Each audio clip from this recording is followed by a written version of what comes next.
Good afternoon, my YouTube viewers. It is Palestine here. I haven't made a video in my room in a few weeks because it's been so hot, and that's why I've been making the videos in the kitchen so I could drink while I was making the video because it's so hot. I don't normally drink in my bedroom because it's a fire hazard. My bedroom has got so much stuff in it that I don't normally drink in my bedroom. But I do have a plastic bottle of water, so if I get thirsty, I'll have a sip out of that. So I've been really busy, which is why I haven't made a video in a few days. I've been spent the last week doing some work for the man that I work for, which was not my ordinary work. So I wasn't able to do my ordinary work because I was doing this other work for him. So that started Friday, Monday, Tuesday, Wednesday. So I don't know what's going to happen tomorrow. And in addition to that, where I work, they're having like a new email system.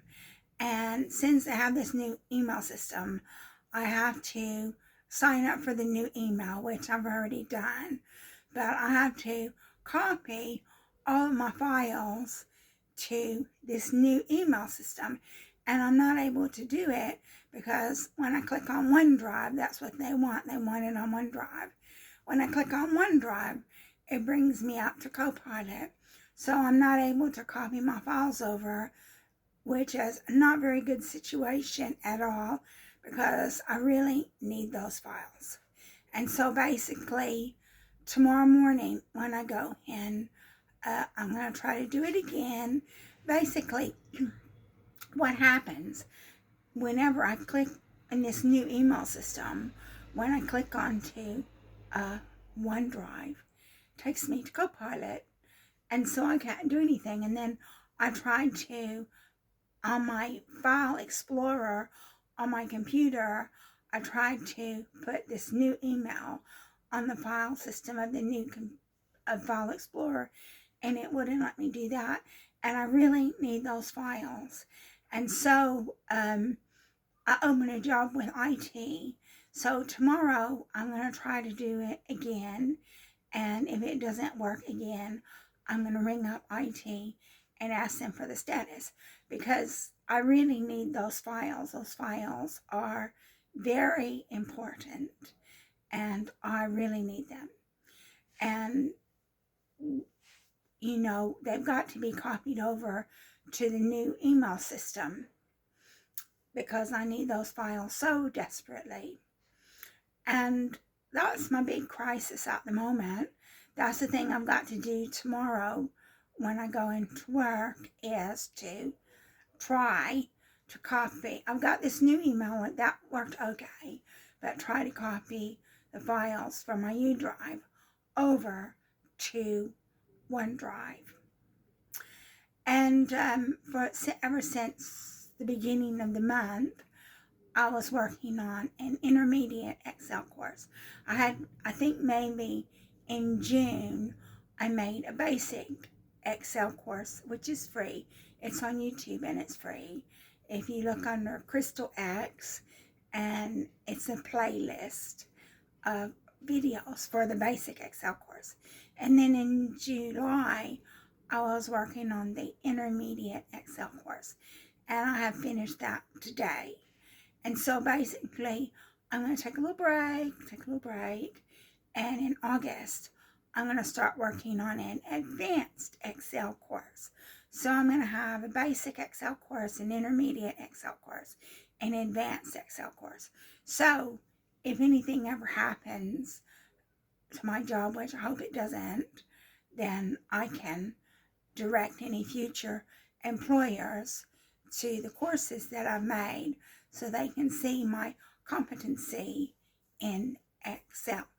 But I found out today that the hospital I'm in, they're not going to be making a new hospital for 15 years. And so when that happens, I'll be about 80.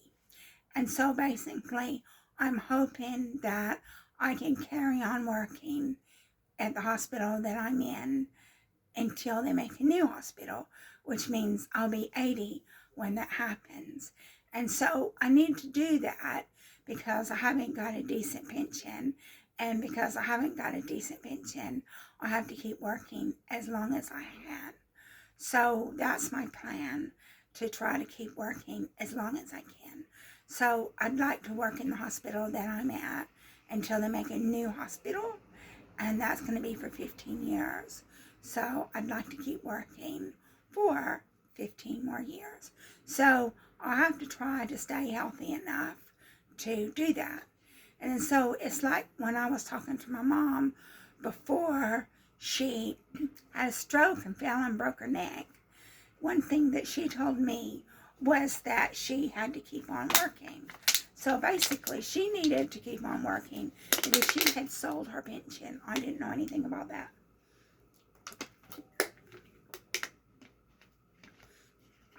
She had cashed in her pension. And so she didn't have a pension because she had cashed her pension in. So she had to keep working because she had cashed her pension in. And she told me that because she said that she didn't think she was going to get old. And so she cashed in her pension. But fortunately, my stepdad has put her name on his banking. So she's able to access money through his banking. But now she's pretty much housebound because she's, she can't do, well, I think she's got a cataract.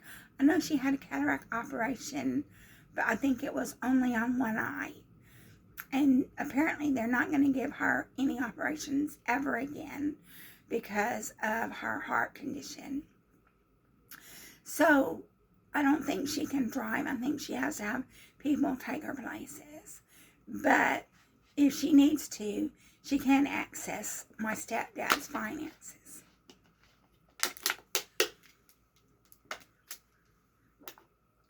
And my stepdad is going out every day and buying food for her.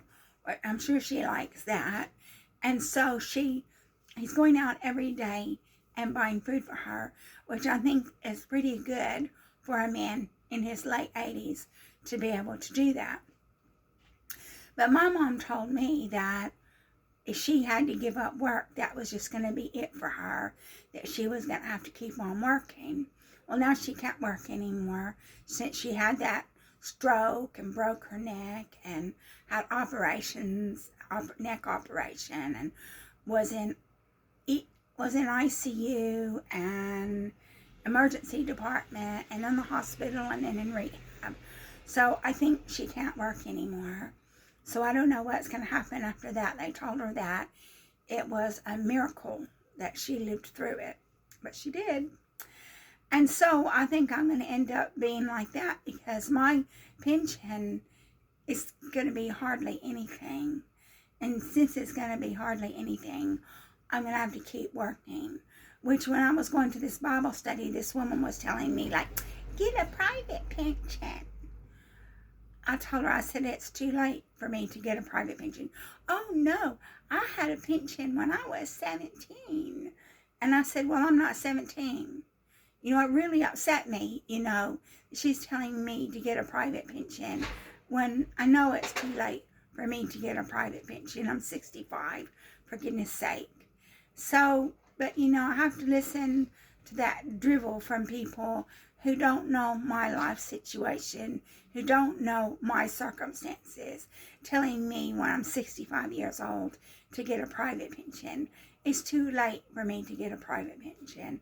And I do have a private pension. I have a Barclays pension, but it's not going to give me hardly anything, like maybe £3 a month. And then I have another pension that I got with Foster Wheeler. That's not going to give me hardly anything either. So then I'll have to rely on the state pension. But the government doesn't want to give state pensions. And at some point, the government is going to make state pensions means tested. So, and then when you run out of money, when you're pension age, and you run out of money, then what you can do is you can get pension credit. But you have to have less than £10,000 in savings to get pension credit. So that means pretty much your savings have to be exhausted before they'll give you pension credit. So that's why I have to keep working. And that's why I want to work at the hospital that I'm working at until they make a new hospital. And they're saying that's going to be in 15 years. So I should be around 80 when that happens. So I have to try to stay fit and healthy enough to continue working at the hospital until they get a new hospital. And so now you know what's been happening with me recently. And then a couple of days ago, well, on Sunday, we went to a handout, and there's this lady. She's an older lady, but I don't know how old she is because it's not polite to ask somebody's age. But she likes my Sikh friend because she said that she worked with mentally disabled people on a volunteer basis for 25 years. So she brings him clothes and things. So she got him a book to read, and she gave it to him. It was a children's book because that's pretty much all he can read is a children's book. So I don't know if he's going to read the book or not, but pretty much all he can read is a children's book. He cannot read an adult book. And like if I send him a text, he cannot understand the text a lot of times. So I have to make my text messages as simple as possible. And then so he was over at my house about 2 nights ago. And he wanted to clean my shower because I allowed him to take a shower in my bathroom. And the reason why is because his home life is so appalling that he can't even take a shower at home. These 2 people that he lives with are really nasty to him. And so he just doesn't feel that he even can take a shower in his own house. And so I allowed him to take a shower in my house. And so basically, after he took the shower, he said he wanted to clean my bathtub. And I said, no, you don't have to do that. I said, I'm okay with the bathtub the way it is. I said, you don't have to do that. But he insisted upon cleaning my bathtub. I don't know if it was the bathtub and the sink or whatever. But he insisted on doing that, even though I told him, I said, you don't have to do that. I'm okay with a dirty house. It doesn't bother me. And so, so he cleaned my bathtub, and he used my boyfriend's wash rag to do it. So I know my boyfriend's not very happy that he used his wash rag to clean the bathtub. And then so basically, when he was taking a shower, he saw my foot scrubber, and he liked this foot scrubber, and I think he wanted me to buy him one, but I'm not buying him anything. I'm just staying alive. I don't have any extra money. I don't have any extra money to be buying things for people. If it's a special occasion, I'll buy something for somebody. But if it's not a special occasion, I'm not going to. And this guy, he's working full time. I can't say how much money he's on. He's not on a great salary, but he's on a lot more than me. And he's working full time. And so he gets a full-time wage. And he can easily afford to buy a foot scrubber himself. He can easily afford to buy food. He can easily afford to buy whatever it is that he needs. But what he does is if he ever has any extra money, he puts it in an ISA. But I think he thinks that he won't have to pay tax on it. And he thinks that they'll give him £1,000 bonus or something like that. But I don't think that's true. I think that you're only allowed to put so much money in an ISA. And if you don't know what an ISA is an individual savings account. And it's a tax-free account. But you're only allowed to put so much money in the ISA. So there is a limit to how much money you can put in an ISA. So he keeps putting this money in this ISA. And I think he's gone over the limit.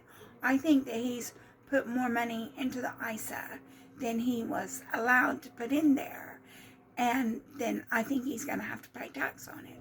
So he has this obsession with money. And then last week he was really upset. I don't know if I said anything in another video, but he was upset because this woman that he lives with went into this room that he sleeps in and left the door open. and he was really upset about it, and he was shaking and everything, and he was sitting down just in a state of shock about what this woman he lives with did. And he said to me, he said, "I'm a vulnerable person." And I said, "Yes, I know." And basically, he's on the phone talking to his sisters, and his sisters are telling him what to do, like to divorce that woman. But I don't think he wants to do it because he doesn't want to give her any money. So he does have an obsession with money. And this obsession with money is going to be his detriment because he won't buy anything. He always asks, having said that, he goes to this temple, which is called a Gurdwara, and the priest take money from him. So the priests exploit him financially, but he won't buy anything for himself except the priests are financially exploiting him by taking money from him, and it's a lot of money too. And so he wants me to buy things for him. Well, he makes at least, he gets at least £600 or £700 a month, more than I do.